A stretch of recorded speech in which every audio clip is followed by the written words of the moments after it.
Good day everyone, I am Carmela Magsalay. I'm part of the Group 5. Here's the following members of Group 5. Carmela Magsalay, Kristen May Mangmang, Karin Maturan, Charlene May Messina, Robelyn Monteron, and Jessa May Namukot. So we are going to discuss the learners with difficulty moving and walking. Before we discuss our topics, these are the following objectives. At the end of the discussion, students will be able to first, recognize the characteristic of learners with difficulty moving and walking. Second is give an example on how to accommodate learners with stereotypic movement disorder. And last, explain the importance of conducting child's assessment and evaluation. So, what is the main focus of this topic?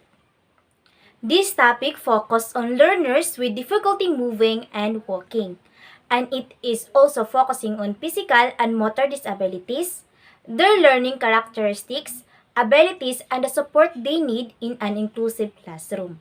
This topic consists of 4 subtopics. First is definition, second is identification, third is learning characteristics, and last is general educational adaptations. First, I will discuss the A, which is definition. So, what is physical disability? Physical disability is a physical condition that affects a person's mobility, physical capacity, stamina, and dexterity. So, napakahirap ng may ganitong kapansanan, di ba? Lalo na ng physical kasi napakahalaga ngayon na kikilos ka, gagalaw ka para mag-grow ka, ma-develop ka, pero sa physical disability, lahat apektado. Limitado lahat ang paggalaw mo, yung kagalingan mo dahil sa physical disability. Halimbawa, kung ikaw ay may kapansanan sa kamay, mahihirapan kang magsulat, gumalaw, gumawa ng mga bagay na kailangan gamitan ng kamay. So doon pa lang, limitado na lahat. Next is, when a child has difficulty moving and or walking, the physical domain of development is affected. So, tama iyan. Kasi ano nga ba ang physical domain? Ang physical domain ay napakahalaga kasi development siya ng ating katawan. So, physical changes which include the growing in size, strength, physical coordination, and the movement of the body. So, kung ang isang bata ay walang kakayahang gumalaw, maglakad, gumawa ng bagay na simple lang, apektado talaga yung development ng isang bata. So, there is an examples of physical disability. First is developmental coordination disorder or dyspraxia. Second is stereotypic movement disorder. Third is tics. And last is cerebral palsy. First, I will discuss the developmental coordination disorder or dyspraxia. Developmental coordination disorder or DCD, also known as dyspraxia. Dyspraxia used synonymously with developmental coordination disorder is a term often used by occupational therapists.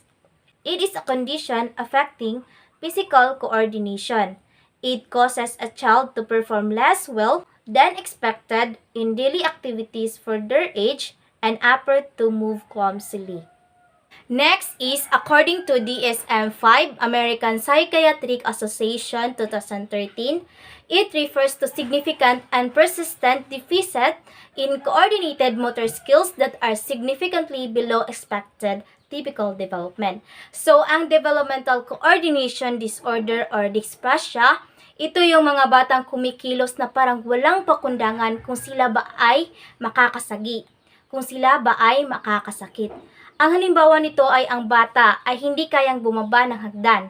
Pangalawa, may hawak siyang bagay, kahit anong bagay at ito ay kanyang nabibitawan. Ilang halimbawa nito ay ang aktibidad sa paaralan, tulad ng pagsusulat, simpleng pagkulay at kahit paggamit ng gunting, hindi nila mahahawakan ng husto. Next is stereotypic movement disorder.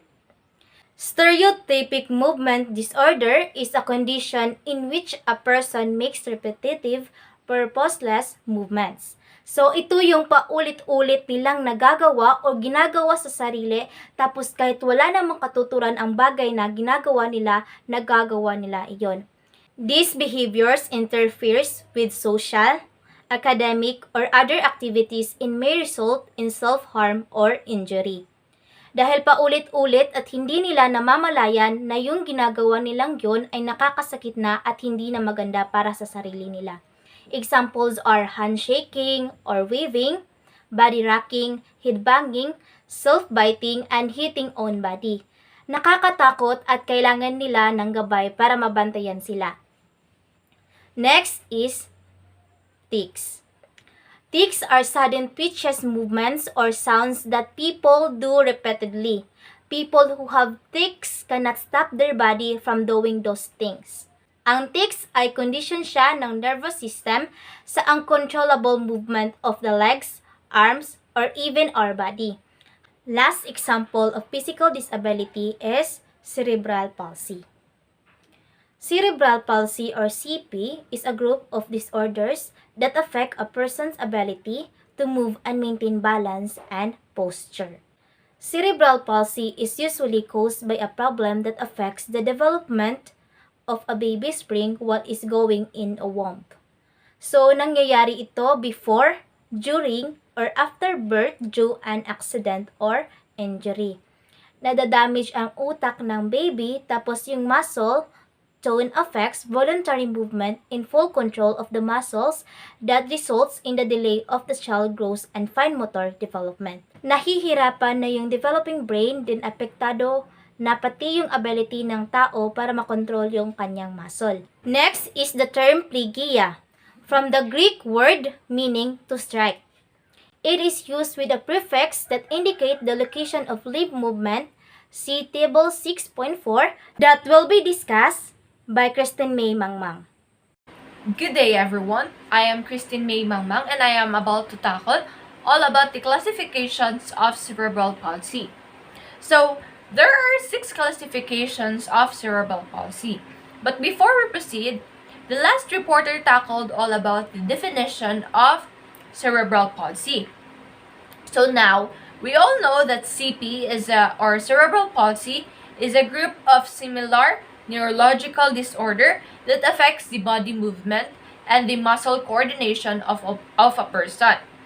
So the most common type of CP is the spastic cerebral palsy, which affects 80% of cerebral palsy patients.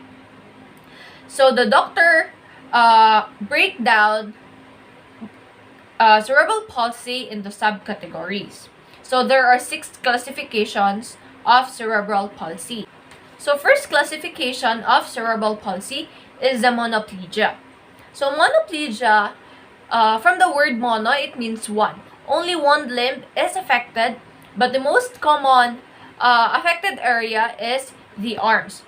So 3 body parts: the head, the limbs, which composes of arms and legs, and the trunk.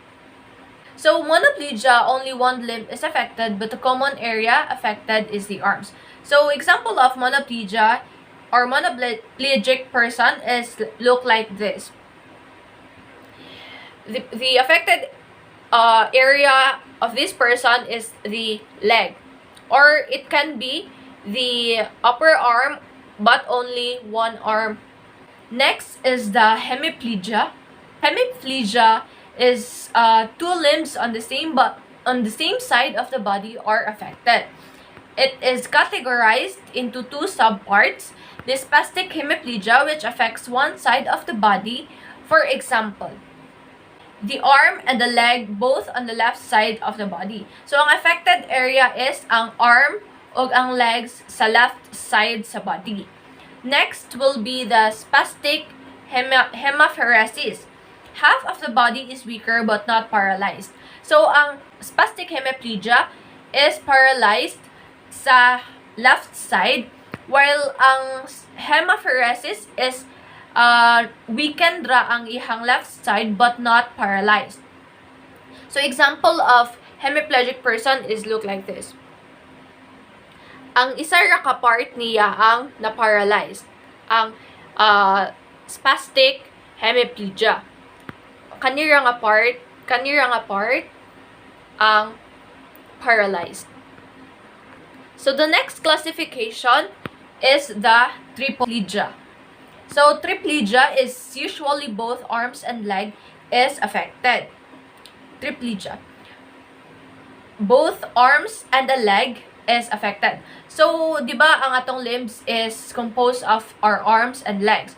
So, ang triplegia is both arms ang affected and then isa ka leg. It looks like this one. Or it's either ang duha ka legs ang affected o ang isa ka arm. Sa aning scenario is ang iyahang duha ka legs o ang isa ka arm mo ay affected niya. Next will be the quadriplegia. All four limbs, both arms and legs are affected. So, ani na classification, it is the most severe type of cerebral palsy. The spastic quadriplegia or the quadriparesis, this kind of cerebral palsy cannot walk. Most often, intellectual disability can be seen such as seizure, hearing, speech, and vision problems. So, ang example sa quadriplegia is look like this. Ang duha ka limbs, ay ang upat ka limbs mo'y affected. Ang arms o ang legs niya mo'y affected sa quadriplegia. Next will be the diplegia. So diplegia, legs are affected, less severe involvement of the arms. These can be specified as spastic diplegia or spastic dysparesis. So individuals with this kind of cerebral palsy may find it difficult to walk while knees are crossed like scissors. So, ang diplegia is look like this. Ang iyahang legs ang affected. Ang legs ang affected sa diplegia. So, kanya siya. Ang arms niya is okay ra, pero ang iyahang legs is may affected. So, the last classification is the double hemiplegia. Double hemiplegia is an impairment primarily involves the arms, less severe involvement of the legs. So, mangutana mo, unsay kalahian sa quadriplegia o ang double hemiplegia? So, same ra siya na affected ang buong part or ang upat ka limbs, but dili severe kaayo ang legs. Affected ang ihang arms, pero ang ihang leg is less severe nga affected area. So again, the sixth classification of CP is the monoplegia, hemiplegia, triplegia, quadriplegia, diplegia, and double hemiplegia. So next, we'll proceed to developmental coordination disorder or the DCD. Identifying children with motor difficulties, DCD. It is neurodevelopmental disorder, but not a learning disorder. So, DCD is neurodevelopmental disorder, but not a learning disorder. But it affects how a kid functions in day-to-day basis. So, there are signs of DCD or the developmental coordination disorder according to their stages. So in early stages, we can see that the signs that can be seen are difficulty in tying shoelaces, using spoon and fork, so maglisod siya gamit o kutsara o tinidor, o magliston, magbangan sa iyang liston, rather, kicking a ball and catching it. So the next stage is the school age. So makita nato ani sa school age nga stage is ang dili siya ganahan mag-engage og sports and have hard time in writing a tasks. So that's all with my report. So the next reporter will be Karen Maturan.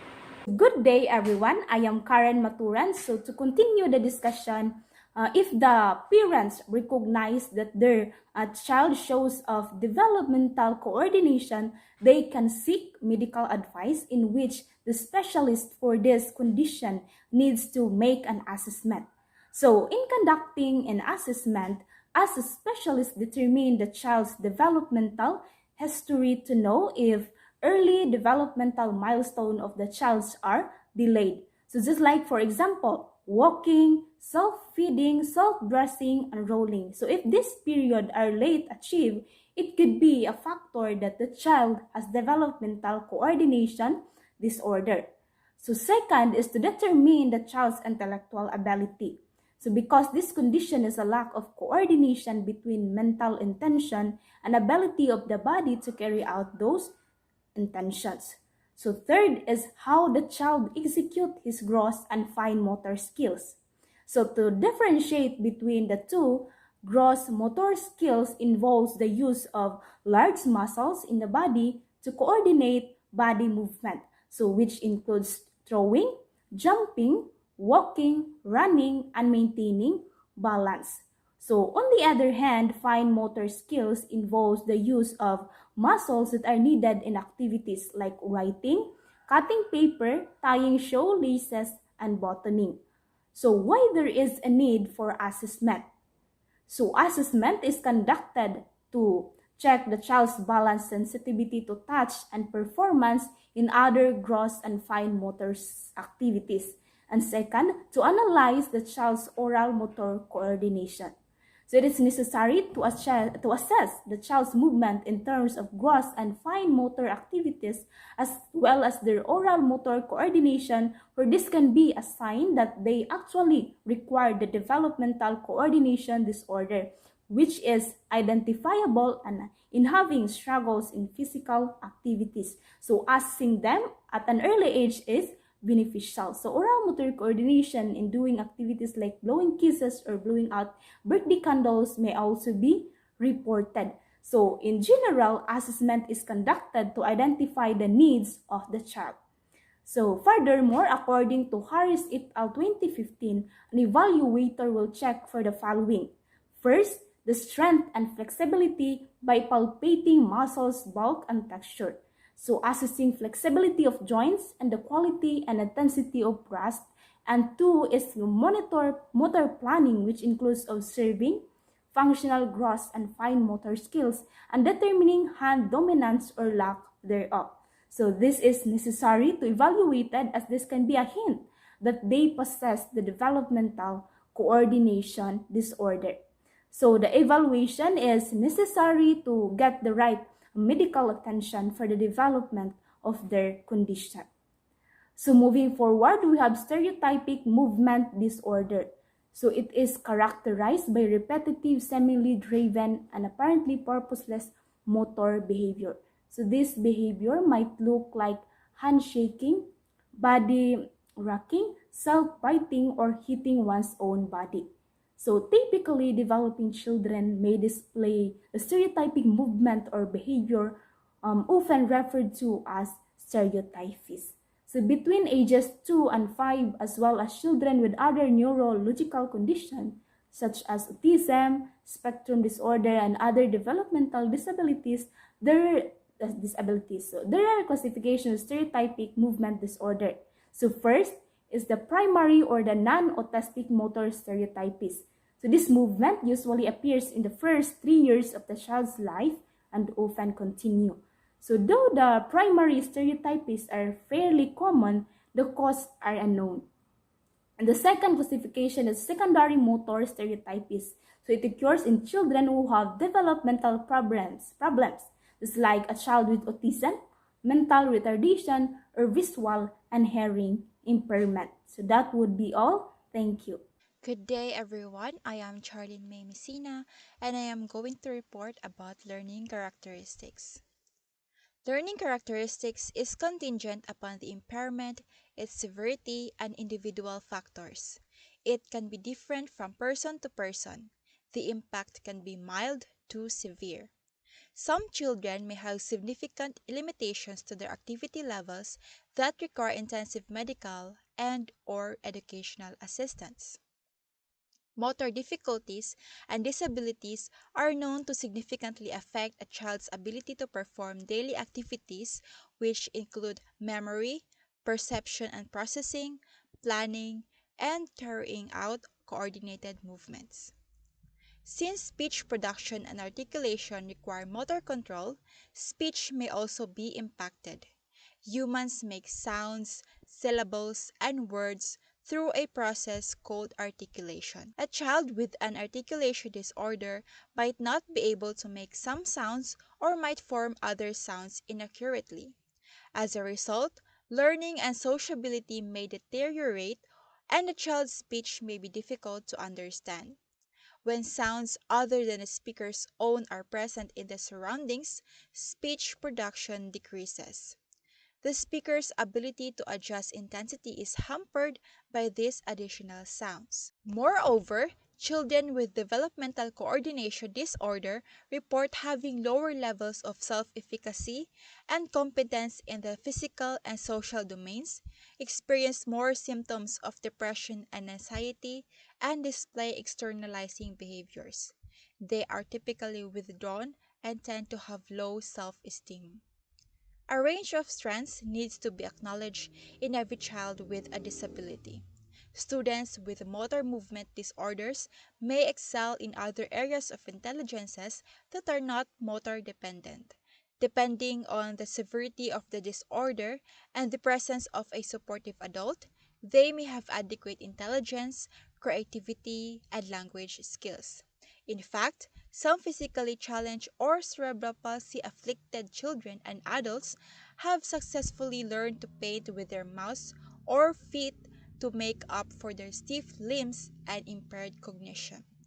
Some children may do well in logical thinking and comprehension, and even in writing using assistive technology. Therefore, support systems are necessary for children with motor difficulties and disabilities so they can have the same access to learning opportunities in school as their peers who are typically developing.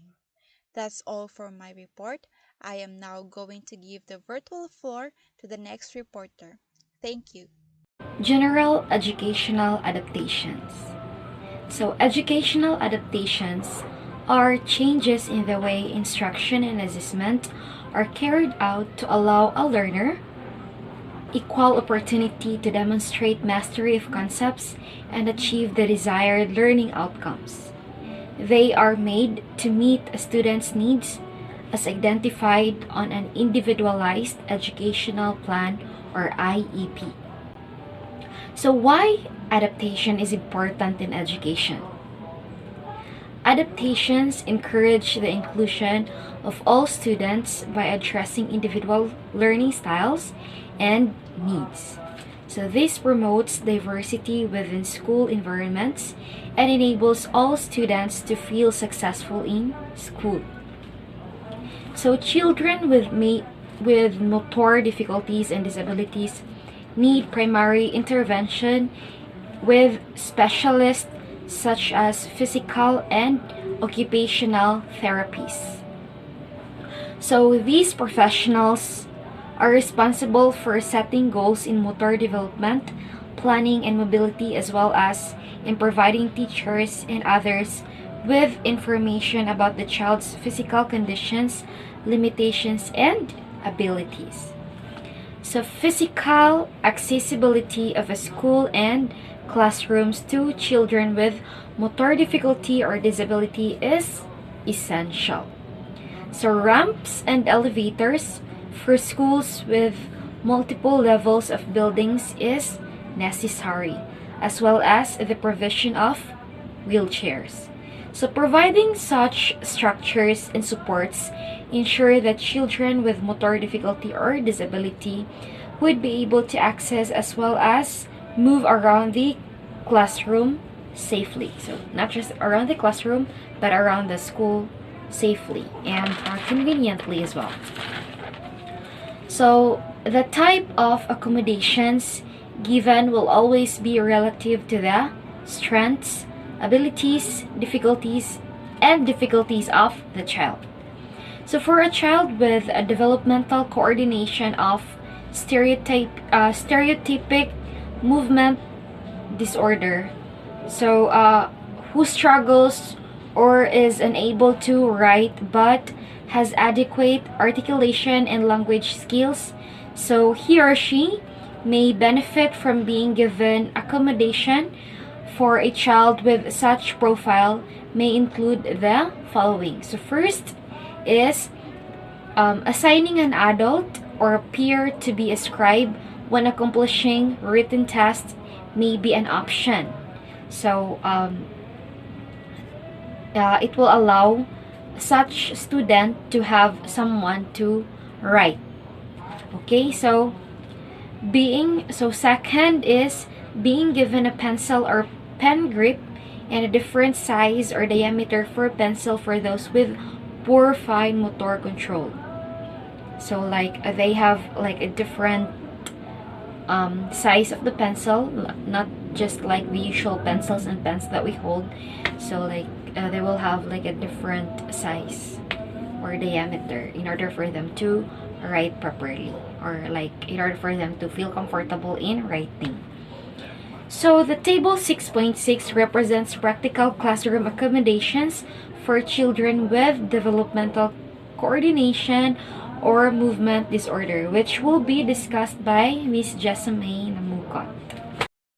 Good day, I'm Jessamine Namukot and I will be going to report the classroom accommodations for children with developmental coordination disorder and stereotypic movement disorder.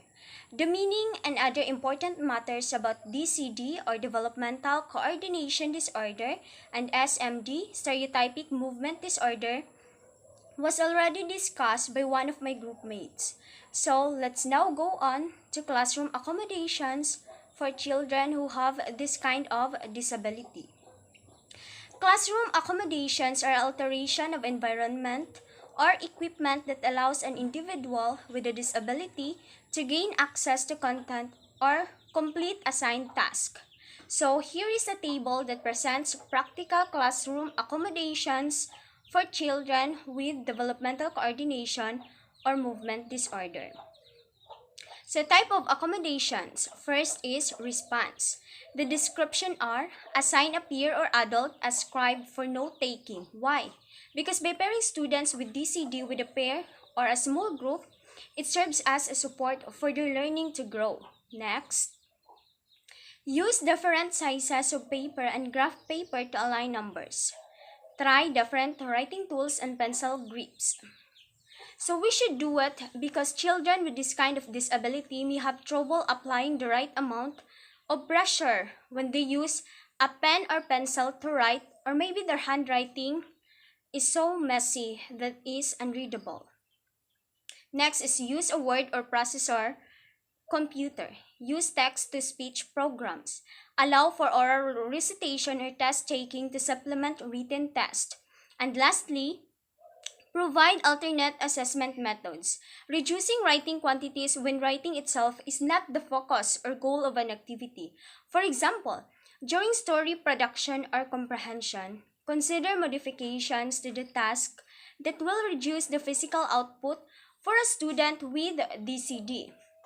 Next type of accommodation is the setting. Allow for preferential setting near the teacher. Adjust chair and or desk height to maximize posture and stability. Making sure students with DCD have access to seats in the classroom that are close to the entry, front of the room, and near resources, thus providing suitable seating and desk for them to be able to rest comfortably. Next, place a non-sked mat on the chair. Provide opportunities for movement breaks. Next type of accommodation is schedule. Allow for extra time to complete tests and writing assignments. Lisod pa karakarahon nato, diba? So we should give an extra time for them to finish their test and all. Provide extra time to change for physical education classes. So let's go to the others. Photocopy notes and homework reminders for the child. Allow to take photos of notes and homework reminders. Give advance organizers before a lesson or lecture to lessen or remove writing tasks. Send lecture handouts via email. So why is there a need to do such a thing? It is because handwriting is a challenging task for students with DCD. It relies on a complex set of fine motor movements, so we should consider those things that I mentioned earlier. While every student with DCD or developmental coordination disorder is different, those are some general strategies or accommodations that can be helpful in dealing children with those kind of disability. So that's it for my report. Thank you for listening. I do hope that you catch up some ideas and learnings in our group reporting. Bye!